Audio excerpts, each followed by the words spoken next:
The Freedom Day box office results are in. Who came out on top and who had a flop?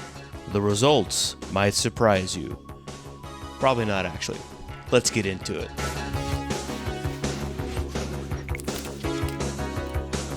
How's it going, BFDers, and welcome to another episode of Brachiosaurus's Ferocious Dinner. This past weekend, a holiday weekend, saw the release of a handful of films.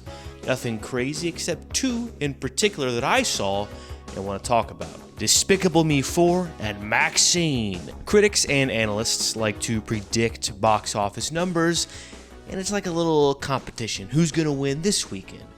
Who's going to win global? And who is going to come out on top? For most weekends, the only prize is making money, but this time, the stakes are higher. Who will take home the title of the new MCU? In one corner, we have the Minions cinematic universe, spanning almost 100 years of planned content. In the opposing corner, we have the Maxine cinematic universe, the underdog of this competition with origins akin to the original MCU. I also want to point out that Despicable Me 4's main villain is a character voiced by Will Ferrell named Maxine with an M, very similar to Maxine with an N. I didn't think about this at first, but given the amount of references to films in DM4, as I'm calling it, I wonder if that was intentional based on release date. I doubt it, but there is a correlation. You may be wondering, how is the victor in this battle determined? Is it box office numbers? No, DM4 beat out Maxine by over 12 times. That would be unfair. Is it critical rating? No, they've given The Acolyte like a 95%. They're stupid. None of those, actually. It is based on, well, you'll see. Gotta keep you around somehow. Alright, let me shut up so I can talk about these movies. First up, Despicable Me 4. The Minions cinematic universe has arrived and it is here to stay. Was this film complex and deep and saying a lot about something? Maybe, but you probably don't think so. However, it does manage to achieve proper plotting and a solid story with some fun, goofy kid stuff along the way. The film opens with a new Gru and immediately sets the stakes. Cockroach Man, Gru's old rival from villain school, Maxine, wants to take over the world. Gru heroically steps in and stops Maxine, but only after Maxine's terrifying cockroach transformation and a vicious attack against Gru that leaves him scared. We immediately see why this is as he goes home to his house that is slowly becoming more pink. We see all of his adopted children and his wife, but we are also introduced to his firstborn heir, Gru Jr. And we realize that now he has a lot more to lose. The rest of the film is mainly fun and games, with vignettes of character development that are mainly showing, not telling, which is phenomenal. This is merely a kid's animated film, yet the serious writers of more mature pictures can't even manage that. We meet some new characters that will probably be back, notably the Mega Minions, who have their origin in this film, and there are 5 little fantastic guys. They are all parodies of famous heroes. We've got the Mr. Fantastic Minion, we've got the Thing Minion, the Cyclops Minion, the Hulk Minion, and probably the Superman Minion, although flight is one of the most common markers of a superhero, so it could be a multitude of characters. Their introduction is coupled with the line, "I hate superheroes," and that line is only one of many little jokes that are there for an older audience like me and probably you. And I must say, those got me, especially the one where Agnes, whoever the little girl is, she's got a goat named Lucky, and she says, "Lucky, sit," and instead of sitting, he poops. Most of the film swings and most of the film hits, but with its breakneck pace, it becomes difficult to slow down and appreciate the film. I could say it's a roller coaster full of good times, but it's more like a high-octane, lazy river. It's relaxing, sure, but it's consistent. Never boring, but never wildly exciting. The film, as a whole, when you take a step back, doesn't have any grand development beyond what I mentioned earlier, which I think is enough for a kid's popcorn movie. Usually I am more of a stickler when it comes to these kinds of films, but because DM4 isn't trying to say anything of great value, supposedly, then there is no harm done. A film like TMNT Mutant Mayhem has some dangerous messaging, and so I have a few gripes with that. The film is good, but the theme, not so much. DM4 is harmless, inoffensive, which is why it isn't great, but it isn't bad, and I kind of liked it. The climax, though, leaves a lot to be desired. The sequence takes about as long as any other of the sequences in the film, and doesn't really do anything to make the end of the film a grand hoorah. So that was okay. The original Despicable Me's climax sequence took a lot longer time to happen, and as climaxes are generally the most important and most entertaining parts of a film, Despicable Me 4 doesn't do that by any means. This is not a problem with something earlier in the film, as some high echelon critics would say, as if they would be watching this, but rather a lack of needing one. Should the film have a great climax? Sure. Yeah, it could be a better film, but it wasn't. At the very least, it wasn't horrible. So, great job, Hollywood. Speaking of Hollywood, when I went to the theater to watch Maxine, I had only seen X for the first time 2 days prior. It was my understanding that the three films were all connected. You might be asking, how are these three films a cinematic universe? And my answer would be, after watching Pearl before making this video, that Pearl doesn't focus on Maxine, but Pearl is an X. So it's not the same character in all three films, but they are connected.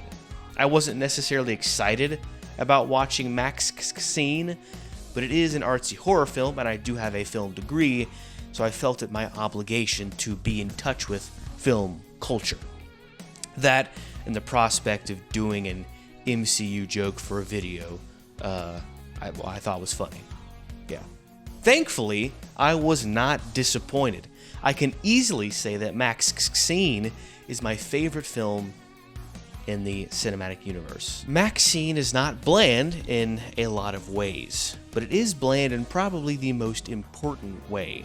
Not to say that it was bad necessarily, but rather it lacked anything that convicted me to sit on the edge of my seat. There were gory kills, of course, and there was some amazing performances by most, if not all, of the characters. Still, Maxine's pivotal moments relied on her reliving, potentially something else given how those moments were depicted, the events of X. From what I thought at the time, not having seen Pearl yet, Pearl gives a lot to the story of X, and in my mind, given who the villain is, the events of Pearl would carry more weight.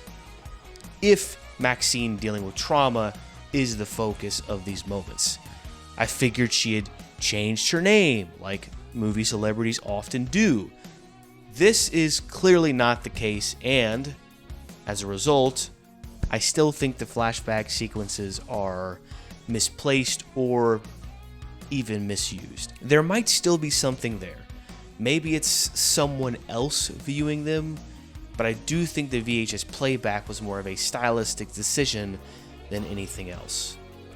However, I love the style of this film. I'm a big style guy, and I didn't like the style of X, and I didn't like the style of Pearl. Really, I should say I didn't love their styles. Nothing bad, but nothing great.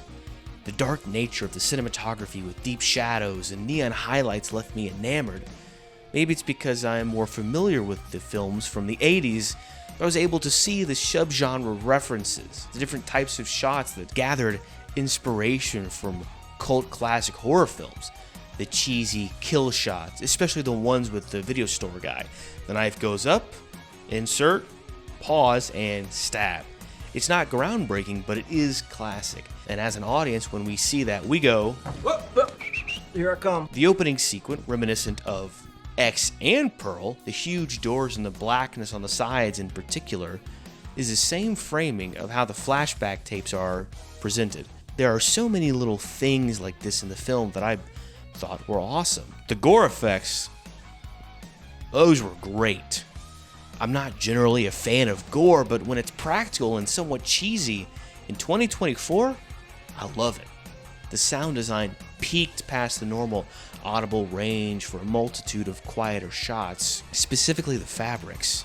The first time I noticed it was when the baddie, not Mia Goth, but yes, was watching Maxine perform.